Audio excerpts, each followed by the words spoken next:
Welcome, everyone, to the 30th edition of In Your Best Interest, an ALM First podcast, a show that explores common depository challenges, gives you an insider's view of the latest market trends, and shares stories and insights from industry leaders. I'm your host, Mike Ensweiler.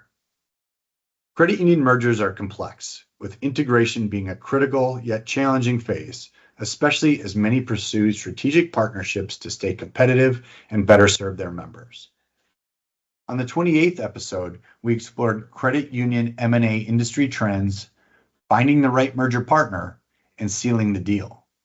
Today, we're tackling the next big step, integration.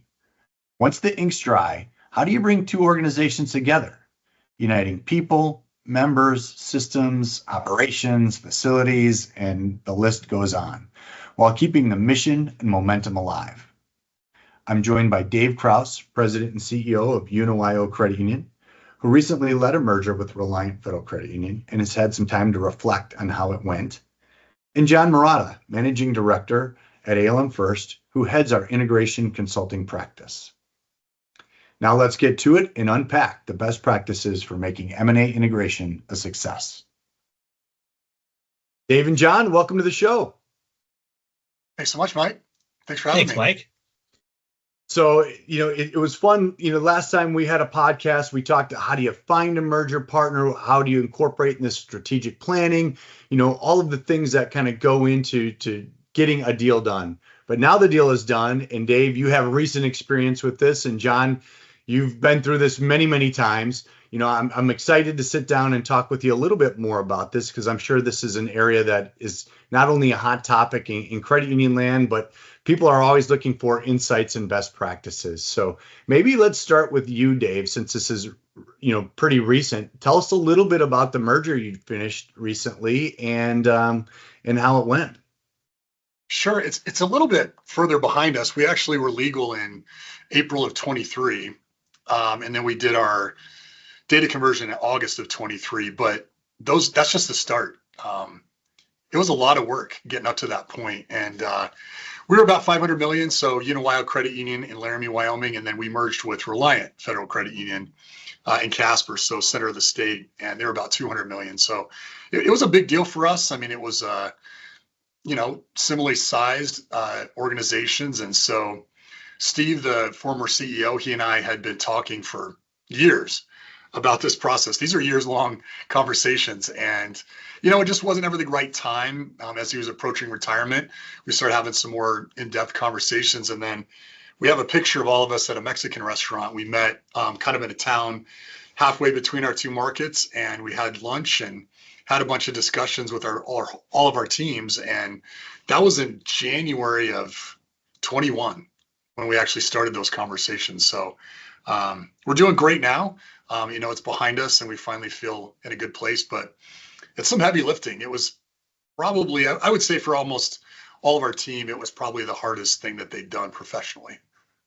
And so when did full integration occur? I mean, when was the finish line in your mind for we got that deal done, we're one organization now, and now we're moving on to, additional or new strategic priorities? Yeah, that's a great question. The data conversion was August 1st. We did it over a weekend.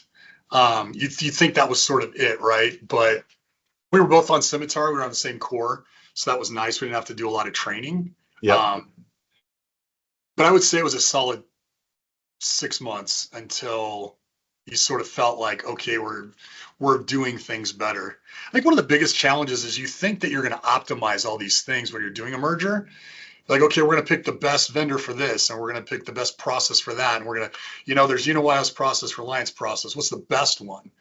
And that was sort of our mantra going in. And then you very quickly realize, like, you can't process improve on the fly. And I mean, that would be a huge lesson learned that I would tell people. Because Steve and I, we kind of preached that to people when we were selling this merger, that we're going to take the best of both worlds, or maybe this, third option. And you quickly realize that that's just not feasible. Like, I'll take a statement vendor, for example. We were both on Scimitar. We took all their records and their data and we put it into our database. Well, our statement vendor was already hooked up to our database, and so there was no conversion on the statement side. Yep. But we were kind of agnostic about statement vendor and they loved their statement vendor. And we're like, we get it, but do we really want to do a statement conversion vendor at the same time that we're doing all those other things? And so, um, yeah, it was a solid 6 months just working out process and things. I think, felt like we did a ton of great work on the front end to Yep. sort of dial that in and on the system, like when you pay dividends and how accounts get open, all that stuff. But like, funny things come up that you didn't think about along the way. And so I would say 6 months. And, attrition's a real thing. We had some attrition along the way. And so some of that set us back a little bit. We thought we'd had somebody in a strategic role that was going to maybe migrate from the role that they were in into their new role. And then they decided to, move on to a different opportunity. So it's a process. Well, and it sounds like, especially while you're doing all this, you're still trying to run a business, serve your membership, do all those kinds of things, and you only have so much bandwidth. And so, to your point, finding best of breed vendors and doing all those kinds of things, I could see where that is easy to say, you know what, that is important, but probably not right now. That's something we need to tackle 6, 12, 18 months from now. Is John, in your experience, is that pretty typical? Well, I do like the efficiency that Dave set forth, and it sounds, Dave, like you had quite the plan laid out already as you're rolling in. But Mike, to answer your question directly, it does sort of vary, and I hate to sound like a true consultant here, but I'm still going through therapy. But the times do vary according to just how complex things are. It's amazing that you had two institutions that had the exact same core and coming in together. The differences in the versions of your core were probably not that far off. So that was a really great efficiency gain there. And there are some other institutions where they are pretty far off. So there's a lot more to get them to feature parity as one moves into the other environment. Also, if I may comment really quick, so Dave mentioned that it is tough to try to do some process reengineering in the middle of a merger, and I wholeheartedly agree. But I'd like to comment to say that in some cases, a merger does give you the opportunity to maybe trim a few things that might have been outdated policies, outdated processes, or maybe just some ill-earned behaviors, and it gives us the chance to get to fix it.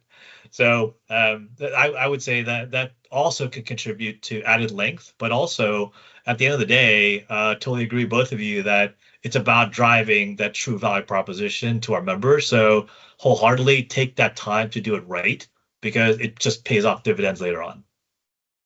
So, it seems to me as a neophyte that putting the systems together, figuring out some of the vendors, some of that kind of stuff is fairly straightforward. The toughest thing, it's again, and please tell me where I'm wrong, in all of these things is the people and making sure you have the cultural integration right. So, I guess, from Dave and then as well as John, either one of you guys, as you're going through this type of a process, what's important in maintaining that cohesion and making sure that, everybody is, singing to the same sheet of music, so to speak. I would say don't be scared by differences in systems. That was probably the easiest part of our whole thing. Our data conversion, granted, we were going from like systems. I mean, we had the same core, same LOS. I could list off probably 10 systems that were the same. So we got a huge benefit from that from a training perspective. Everybody kind of knew what they were looking at, but that part was super easy. I mean, Jack Henry did the integration for us on the data side. They were fantastic. ALM, you guys helped with our valuations. So yeah, it's funny. People are like, how was the data integration? Like, that was so easy. It is the people part. It's so hard. Steve and I had many conversations about culture and sort of philosophy and approach. We'd worked, we'd known each other being in the state through association meetings and like things like that. So we were very like-minded in terms of our approach, but you'd be fascinated how different things are. One things I want people to take away from this, if anything that we learned is, we agreed early on that UNOI would be the surviving brand. And even though everybody knew that, Reliant, their charter is from 1936, and some of those people had worked there for, 2 decades, we were so excited about the opportunity, and so was Reliant, but we had a giant misstep in understanding the sort of loss that they would experience in losing that brand and sort of identity. I wish somebody would have told us that, because we had some huge missteps around that in terms of branding and just sort of kind of keeping the historical flow of like what these organizations were pre-merger into post-merger. And I wish we would have taken a lot more time on that, because it's a huge deal. And I think, again, even though you're all in agreement, it doesn't mean that it's not hard and people don't experience this sort of loss. And yeah, I felt pretty bad about that. Like I made a lot of apologies to people, and I tried to step up and say, hey, we had a misstep around that. We rebranded really fast. We put up new signs and took down old signage, and we could have taken our time. And I think it would not have hurt either organization or our members to be a little slower on that side. And then I would just say, lastly, have a lot of compassion and empathy and patience, because everybody, as leaders, right, you're excited, you see the big picture. Everybody else is kind of like, well, what's happening to me, and how is this going to happen? And it takes a protracted time to get it done. And if anytime there's a vacuum, somebody fills it with something, right? If they don't know what's going on, then they're going to fill it with speculation. And so let's say it's important to be very communicative and clear about what's going on. And Dave, if I may, I'd like to follow on that idea of communication, because that was actually my point I was going to make, but it sounds like you're already kind of headed there. So if I may, just let me ask a question really quick. When it came to communication, as you were going through the journey of integration, what was maybe your modus operandi as the topmost leader in over communicating with the Reliant team? So we had a monthly all hands meeting, so we continued that. Even before legal, we had everybody start joining that call once a month. We did weekly updates. It's so hard because your timing is always off. So most people don't announce until they get NCUA approval. We actually announced before that, because Steve had some personal commitments that he had made, and he had a very strong deadline on retirement. And people started asking questions, well, like, who's going to be CEO after you're done? Because they had announced that quite a bit before that. There was also somebody that had stepped back from an executive role into a mortgage lending role. And so people were getting concerned, why aren't these roles being filled? We're not talking about them. So we actually announced it to everybody and publicly very early. And so even though we weren't legal, we started communicating. We did a weekly email to everybody and just sort of highlighted what things were going on. We tried some videos. I'd say they were sort of not great. And then I would say FAQs. I think FAQs are so valuable, but I think they were very valuable at the staff level. I hate to say this, but they were almost virtually worthless on the member side. Members just, they don't pay attention. I'm the same way as a consumer, right? Like, Yeah. We're like, hey, your debit card's going to work. Your checks are fine. Day one, people lined up out the door. Hey, I need new checks. I need a new debit card. We're like, no, you're good. You don't need those. And so I felt like we did a great job pushing stuff out. No matter what you think, it's not enough. Like, you want people to be so sick and tired of hearing you say the same thing. That's when you know that you're communicated enough. When somebody's like, oh my God, will you please shut up? Yeah. We didn't get there. And so that was my fault. We should have communicated more. But I thought we were, the weekly emails, the monthly meetings, we were pushing those down in team meetings every week, like, telling managers to push that information down. So I thought we had a good plan. We executed on it well. Even when you think it's enough, it's not. Is there anything else you've seen, John, from a communication standpoint that's been successful? Certainly. Well, I'll start off with a very strategic item, and then I get to more of a tactical item. At the most strategic level, I think it's really important that the senior leaders in the organization have the right framework around how they structure the communication, and that is not to mean that they have to take the boilerplates and use that, but really the framework being, how do we want to present our messaging in a way that is consistent across both cultures? I'd say that's a really great takeaway. And then at a more tactical level, even before you get to the higher level communication methodology, you got to expose to each other as two entities coming together, like how people will work. And that, in a way, is an outward communication where there's a theory out there called my way of working, right? And it's almost like that operating model of how I prefer to interact with folks, how I want to receive feedback, how I will give feedback. Here's a perfect example, David, Mike. On a recent engagement, I put together this very simple template on how I like to interact with people. And in one corner in a box on my template, I put just my working hours. And I was jokingly putting in there like I'm available to everybody at any given time, right? Whether you text me or email me. But then the remainder of the six other folks on the team, when they put in their preferred hours of working, I noticed that somebody just works from like 8 to 3. Ironically, I didn't know they were a part-timer. So that in itself, just that outward communication was like, oh, hey, I can't, I can't assume everybody's an FTE. So, just that small tactical outreach really helped me understand how to communicate with them during certain working hours, so that I didn't overstretch, their commitment to their contract. I was like, that was a good thing to do, and I mean, it was a unintended consequence of running that exercise. Interesting. Yeah, that's a good anecdote.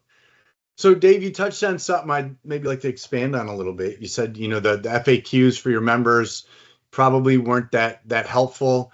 So, as it's been a little bit since your merger, I mean, what response did you receive from members other than, hey, we need a new checkbook and debit card, and did they get the benefit that was put forth in the merger application? Yeah, we definitely realized, some cost savings through the attrition and just we renegotiated our core contract. So we pushed that out to members for, in terms of deposit rates and loan rates. So I think there was a massive benefit just financially on that front. Service wise, we expanded our contact center. We added some FTE. We sort of reallocated some manager and VP roles into frontline roles. And so, recognizing that there was probably some deficiency there. So I think wait times went down pretty significantly. I'm not proud to say this. Our net promoter at Uniwile was in the like 72 to 73%. We were very proud of that. From August to December, so after data conversion to the end of the year, we were in the 30s, high 30s to 40s. It was a massive drop. Our contact center, that's another piece of advice lesson learned. Our contact center, we had these plans. Everybody that ever had, been in the contact center and move on to other roles, we're going to put all those people back on the phone. We had this great plan we put together 6 months before, and all those people ended up leaving before go live operational day one. And so the contact center is challenging. Text, calls, all that, because you will get worked over. That's the only way to put it. And so that was a challenge, right? We staffed that up. Now we're doing great. I mean, our average speed of answer is like less than 30 seconds. We're doing great. We have more technology in that arena. And so I think members are getting the benefit.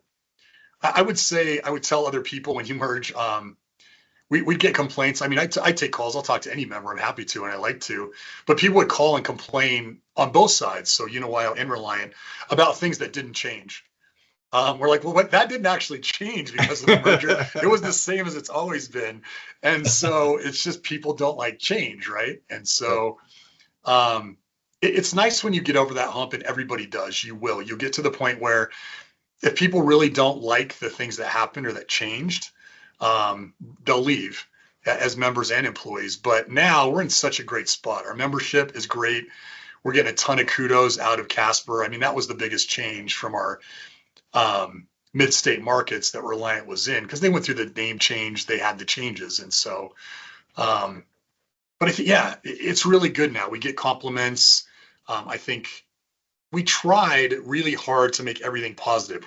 We lowered some fees, right? We didn't raise any fees. If there was a fee difference somewhere, we tried to put that in the member's best interest. Maybe we charged a fee and Reliant didn't. So, okay, can we get rid of that fee? That was some of the optimization that John was talking about. Like, you can't make every process better, but can you change a policy? Those are pretty easy. And so we tried whenever we could to err on the side of the member And I think we did a really good job of that. And so that's borne fruit. I mean, we have grown in those markets, and we've grown in our core markets that we were in before. So I really do think that it mattered to our membership. It wasn't just a growth strategy. Yeah. It sounds very much like a Cinderella story, Dave. So my question for you is, would you do it again? John, you're too kind. It does. I mean, I probably made it sound too positive. It was painful during the process. I mean, it really was. I mean, I think, again, members are generally minimally impacted. For at least for us, they were, again, because we tried to err on the side of caution. A lot of process and policies were the same, but the attrition is hard. And everybody you talk to that does merger, they're like, it's part of the deal, right? People just, even though it feels the same culturally, maybe it's just not for them. And so they choose to move on. And that's hard. I think that's hard as a leader. You sort of feel like it's this broken promise. And there's some, that was the challenge. I would say today, looking back, yes, I would absolutely do it. And I would say for the betterment of even me, if I was left tomorrow, I would still say it was a great merger because it was the best thing for both organizations. Reliant they needed some more resources. We needed some more resources to grow as a combined organization. And yeah, I don't have any regrets. I have some regrets. Again, there was some missteps in how we handled some things, but I think everybody's going to have those, and you got to give yourself some grace. But yeah, I'm excited. I mean, the people that stayed, they're probably some of our biggest fans. I mean, they are, absolutely ingrained in the culture and what we all do, and they are thriving. And so I'm excited about that. And, they get more marketing support. They get more customer service support on the back end. Our accounting group finance group that combined is phenomenal. So yeah, I mean, now end state after it's over, right? It's easy to say, yeah, it was fantastic because we're in such a great place now. But it's painful. I will warn people, don't expect that it's not going to be challenging for you. So while you're going through that pain, I mean, could you share generally some metrics that you feel were critical to know where you as a CEO, you knew where things were at and how things were going during the integration? Yeah. John and I talked about this before the podcast. This is such a great question because if you don't have your metrics in place before, which I think we're a pretty data-driven organization, so we had our dashboards and we had our metrics. Day one, we started integrating Reliance data. Even though we weren't on the same platform, we started manually integrating all that data in our dashboards. Watch the business. It's so easy to get distracted. So easy because you're making, hundreds of decisions every day and you get decision fatigue. Somebody has to be looking at those metrics and making sure that the business is still running. Are you still running marketing promotions? Is your net promoter still, matching what your goal is and your member promise? And so I wouldn't say there was necessarily metrics during the merger itself. We had some metrics around vendors, time of completion. We had a very, comprehensive project plan. Project plans aren't sexy. I'm sure I'll let John comment on that, but absolutely critical, right? I mean, absolutely critical. That was a critical document for us. We used an online system that we could share. It was fantastic, but watch the business. That would be my biggest advice, is because again, that distraction is so easy. Yeah. John, how you feel about project plans, John? you're talking my language there, Dave. So, project plans, I mean, hands down, you have to have it. It doesn't have to be as formal as, let's say, something in Microsoft Project where you have resources, allocations, and things like that, or burn down rates. Like that, it doesn't have to be that complicated. But just having a general idea of where your milestones are, that is so critically important, right? The gating factor that says, okay, in the next 60 days, we're achieving XYZ.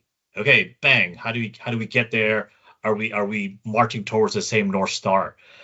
Another metric I'd also toss out there is just your risk and issues log or your risk and issue tracker, making sure that, from the perspective of the integration management office, as well as your executive team, that you're watching the volume of those come in, and not necessarily just the how fast they're coming in or how many there are, but which ones are high priority, right? Which ones are impactful or potentially detrimental to the core vision that you set as part of your application. So that would be a important takeaway.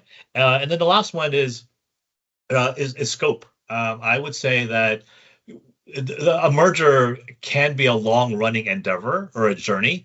We often, as executives, obviously want to compress and say, hey, we need to get it done by XYZ date because there are certain things that we have to meet and achieve.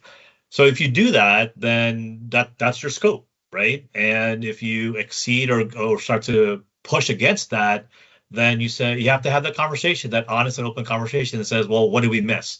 And do we press forward to get it done by bringing on more resources, or do we punt it for another phase? Right? Those are tough conversations we have to have because in many cases, those bubble up into bigger conversations like budget, time, etc. So metrics are really important to make sure we measure against what we set ourselves out to, and then again having those conversations that are open and transparent and really just honest that say if we didn't set the metric right, well, how do we course correct going forward? I want to tag on that. Such a great suggestion. The phases. We had 4 very distinct phases. Super helpful because if you look at a project plan, it's just all of a sudden it's just item after item after item. That phasing is critical. That's a great suggestion. So, kind of throughout the conversation, Dave, you kind of dropped some lessons learned along the way. Any other additional lessons that you've learned that you'd put into your next transaction? I highlighted 3. The phones I talked about. You're not going to have enough people on the phones. Just get ready for that. I talked about the missteps and sort of rebranding. I would say lastly, contracts. That's talked about, I think, a lot sort of, in the industry and with folks, but probably just ignorance on our part. I hate to use the word stupidity on my part, but we didn't really think about renegotiating our whole core contract. And so Reliant was on premise with their servers for Jack Henry Scimitar, and we were in the cloud. They were great partners in helping us navigate those contracts because they weren't aligned. We basically had to renegotiate it, and that was not something. It's complicated to renegotiate your core contract, and we weren't necessarily prepared to do that. And so we started that process probably in April, and we didn't finish, and we signed it like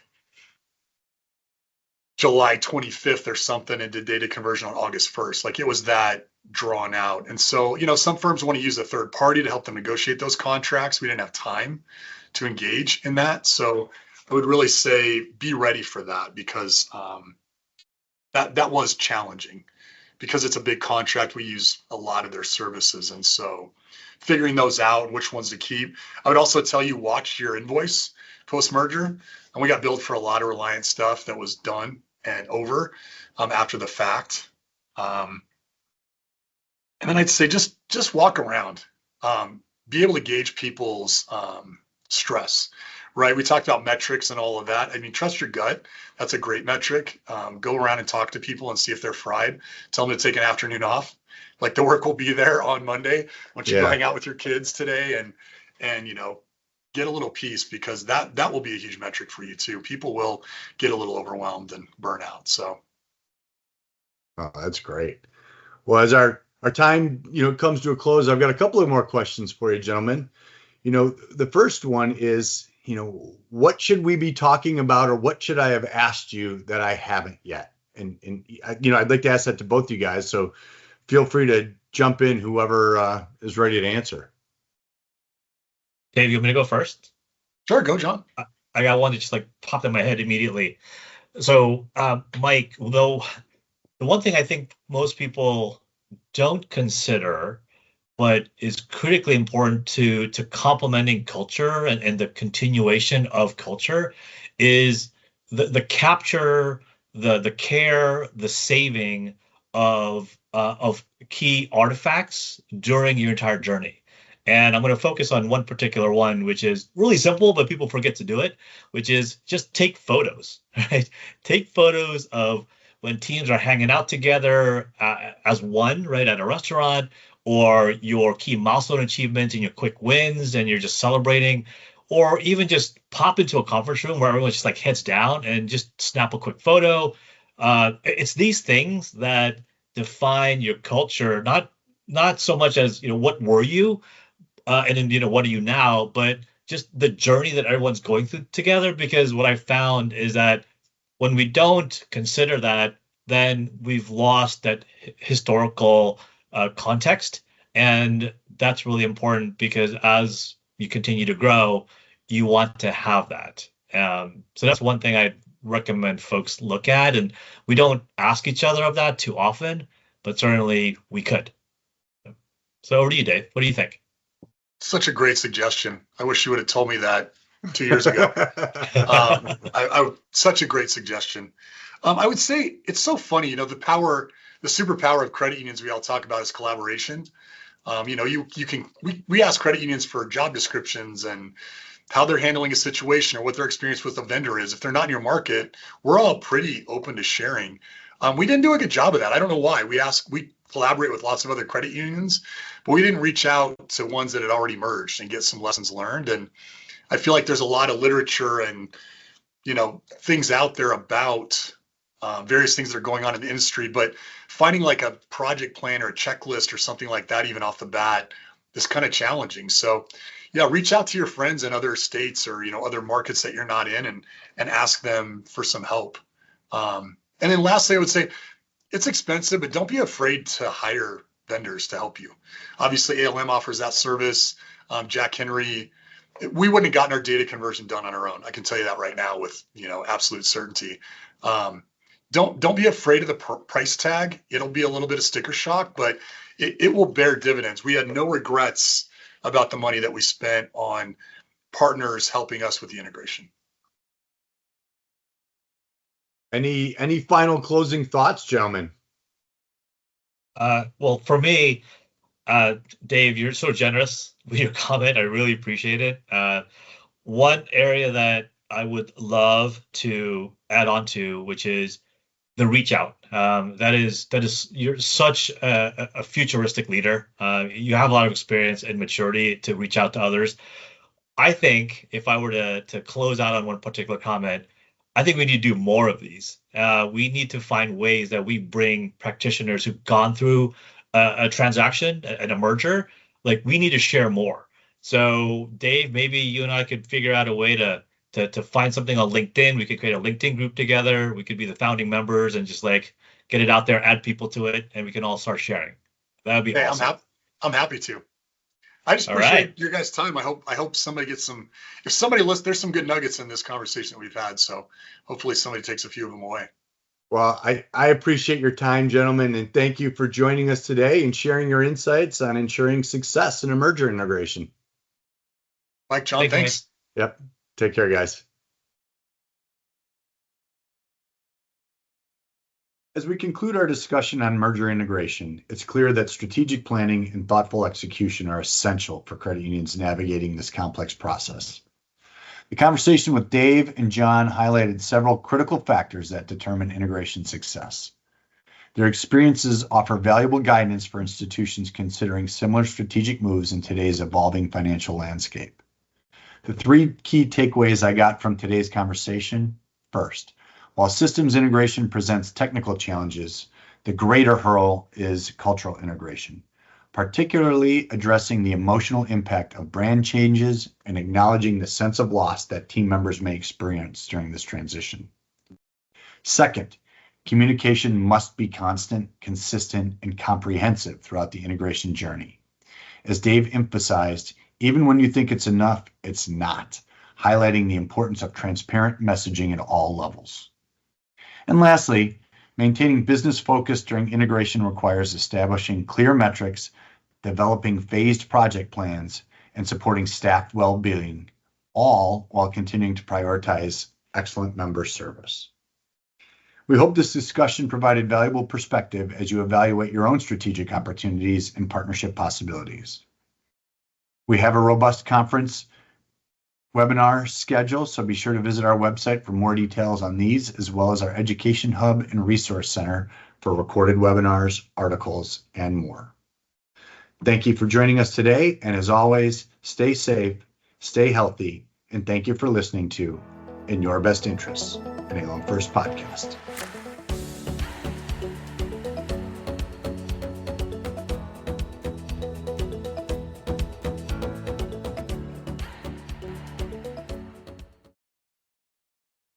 The content in this podcast is provided for informational purposes and should not be relied upon as recommendations or financial planning advice. We encourage you to seek personalized advice from qualified professionals regarding all investment decisions. Current and future holdings are subject to risk, and past performance is no guarantee of future results. Podcasts should not be copied, distributed, published, or reproduced in whole or in part. Information presented herein is for discussion and illustrative purposes only and is not a recommendation or an offer or solicitation to buy or sell any securities. The views and opinions expressed by the ALM First Financial Advisor speakers are their own as of the date of the recording. Any such views are subject to change at any time based upon market or other conditions, and ALM First Financial Advisors disclaims any responsibility to update such views. These views should not be relied on as investment advice, and because investment decisions are based on numerous factors, may not be relied on as an indication of trading intent on behalf of any ALM First Financial Advisors product. Neither ALM First Financial Advisors nor the speaker can be held responsible for any direct or incidental loss incurred by applying any of the information offered. ALM First Financial Advisors is an SEC-registered investment advisor with a fiduciary duty that requires it to act in the best interests of clients and to place the interests of clients before its own. However, registration as an investment advisor does not imply any level of skill or training.